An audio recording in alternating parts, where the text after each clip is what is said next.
Okay. But let's start off with the UCSD, University of California, San Diego protest that led to 64 arrests. Students clash with the police.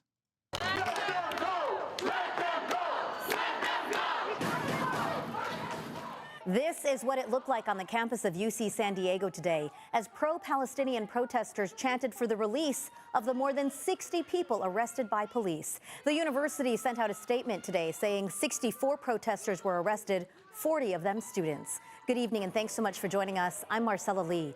The mostly peaceful protest turned more tense today. Police cleared out the encampments early this morning, but some students refused to leave. Our Brian White has been on the campus of UC San Diego for hours and tells us what's happening right now. Brian? This is where the encampment was set up before law enforcement broke it up and cleared everyone out this morning. The area now blocked off by barricades with security guards posted. Now, let me show you what the situation looked like earlier. What is happening is wrong. We need you to hold the school accountable. Tension on campus this morning as police dismantled the Gaza Solidarity encampment that had been there since Wednesday. At about 6 a.m., UCSD campus police, CHP officers, and sheriff's deputies broke up the encampment, arresting 64 people. Of those, 40 were students. What they're doing is wrong. And what we have been doing, and we have our First Amendment right to freedom. Let's tell them, let them go, let them go, let them go. Shortly after students were cleared from the area, our CBS 8 cameras were there when cleanup crews came in, taking apart tents and clearing items left behind like chairs, backpacks, protest signs, and megaphones. The whole cleanup taking about 30 minutes. Let them go, let them go. The arrested students were detained inside the Price Center before being loaded into vans and buses. Peaceful protest! Peaceful protest! Protesters gathering and chanting in the road, preventing Sheriff's Department buses from pulling out and leaving campus. Sheriff's deputies eventually pushing the crowd back out of the roadway, making more arrests in the process. The buses finally... Yeah, we're going to talk about the Columbia students, hold on, that were fucking attacked by a terrorist. able to leave. Hasan, did you see the Sky News reporter on live saying the protesters were chanting anti-Semitic things, or the protesters were chanting, please go home? Yeah, this happened yesterday. It's so fun to see once peaceful places I sat and studied be turned into fascist holding rooms. Oh, yeah. As is the case with almost all of the college campuses, the students once again demonstrated messaging discipline. The students were actually very well organized. The students actually did not do anything that was even remotely anti-Semitic. And yet, which is, by the way, expected in these situations. Like, even if there was someone who says some anti-Semitic shit, like, that doesn't take away from the actual movement itself. You will always have agitators. You will always have opportunists that try to invade these spaces, right? And yet, it is shocking. It is shocking that these movements have been virtually, like, clean from any kind of marker like that. And it still has not stopped motherfuckers from lying about it. It still has not stopped people from demanding that security come in, that police come in and beat the shit out of these students. Okay? That's how you fucking know that these guys do not have a leg to stand on. They pepper sprayed a Jewish community leader. Of course. Of course. UCSD told CBS 8 the arrested students have been or will be placed under immediate interim suspension. In a statement, they said, quote, the decision to vacate the site was based on danger arising from a prolonged event in terms of health, fire, safety, and security, end quote. Right now, we need the UC system to have a dialogue with us. We need them to let our students go because these are our students. At UCSD, Brian White, CBS 8. Brian, thanks for a look at that. And as we mentioned, 64 protesters were arrested on campus. And just about 3 hours ago, the Muslim Leadership Council of San Diego, along with more than 100 protesters, gathered outside of the San Diego Central Jail, calling for the release of those arrested. The organization says students were unfairly targeted by UC police and the Sheriff's Department. The director of the Islamic Center of San Diego said today he joined the protest to support students, and then he shared his own experience. They pulled up their guns, and this is not acceptable. They pulled up their guns in front of peaceful, unarmed, innocent students. And when I challenged them why they did so, when I asked them to put their guns away, they paper sprayed me in my eyes and in my face. Right now, the protesters who were arrested this morning remain inside the central jail. There's also fake protesters trying to degrade the purpose of these peaceful protests. Not really. That's why I'm saying that, like, these guys are pretty fucking good at organizing, because I haven't seen much of that at all. And I expect it. I expect that. Like, in all of my years of covering student-led movements and movements in general like this, progressive movements, I'm shocked at how clean this has been. Genuinely. Because normally there always are bad faith people. There always are opportunists. Polls say otherwise. What do you mean? Like, plenty of Black Lives Matter protests grew to a size where it was impossible to control, obviously, right? And that didn't shake my confidence in the overarching message from these demonstrators and what they were trying to portray, what they were trying to show the world. Because I understand what this movement was about. And yet, especially on these college campuses, you rarely ever see opportunists, right? You rarely ever see them, because these students are so careful in who they let into the encampment. And it doesn't even matter, right? It doesn't even fucking matter, because when you can't find evidence, even though if you could find evidence, it would still be bullshit, by the way. That's what I'm trying to say, right?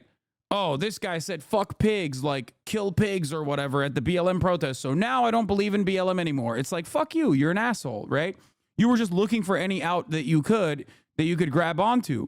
In this circumstance, they don't even have that. They can't even find that, and yet they're still lying about it. I've never seen it. I've never seen a movement this fucking airtight overall. It is shocking how clean this mass protest mobilization has been so far, and yet the media still lies about it. The media still lies about it and demands violent retaliation. The protest at UC San Diego is just one of many taking place around the country, all calling for their universities to divest from Israel. This is what it looked like at UCLA, where the university has just announced classes will be remote for the rest of the spring semester. At MIT in Boston, hundreds of community members have come out to rally. And at George Washington University in D.C., they are marking day 11 of protests there.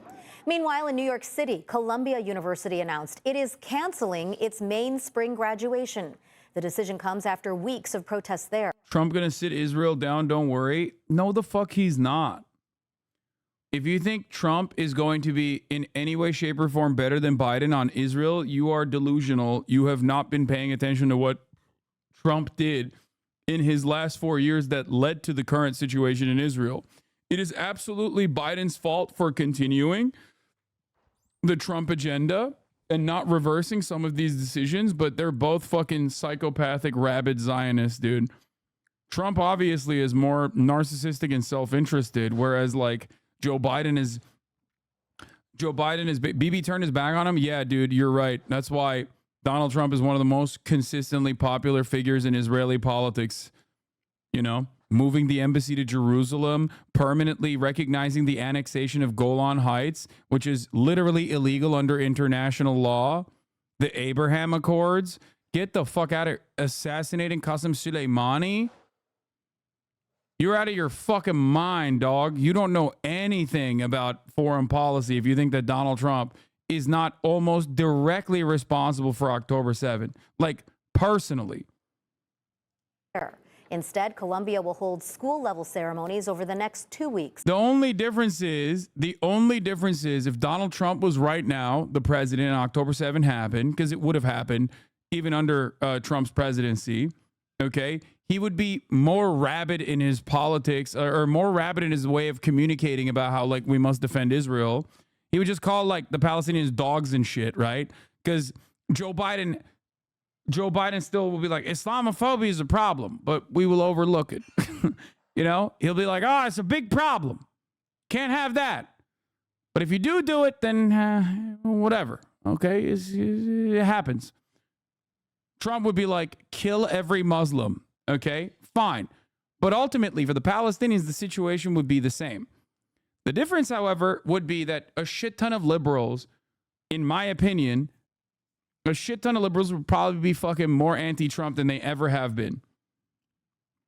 And therefore, more pro-Israel than, more pro-Palestinian than they ever have. There would be mass mobilization. It wouldn't lead to anything. It wouldn't amount to anything. Don't be, let's not assume that this outcome would be different. You would have probably more allies, though, amongst the liberals, because liberals do not have any firmly held moral convictions. They do not have a moral compass. Their moral compass is basically geared in the most reactionary ways to whatever the fuck the Republicans are advocating for. They just advocate against whatever the Republicans are advocating for. That's it. Liberals are also anti-materialist. They only care about whatever the fuck the Republicans think is good. They're just spite-driven for the most part. For many of these students, this will be their second missed graduation. In 2020, most high school ceremonies were... Don't you think Trump is more pro-U.S. isolation, anti-money wars, anti-OTAN, NATO? No, I don't. Because, that's not what happened. Here, you know how anti-NATO Donald Trump is? The only time where he literally wanted to fucking stop weapon shipments into Ukraine was because Zelensky and the Ukrainian leadership would not give him dirt on Joe Biden. That's it. Something that he got impeached for as well, by the way. Like, it's not like he was like, yeah, we got to stop the fuck's this Ukraine bullshit. He literally only cared about it because he was like, if you don't give me some dirt on Joe Brandon and Hunter Biden, quid pro quo, I'm not sending these fucking congressionally approved weapons to you. Trump is just as anti-NATO as Erdogan. Yeah, exactly. You cannot be an American president and be anti-NATO. America is NATO. What the fuck are we talking about? Canceled due to the COVID-19 pandemic.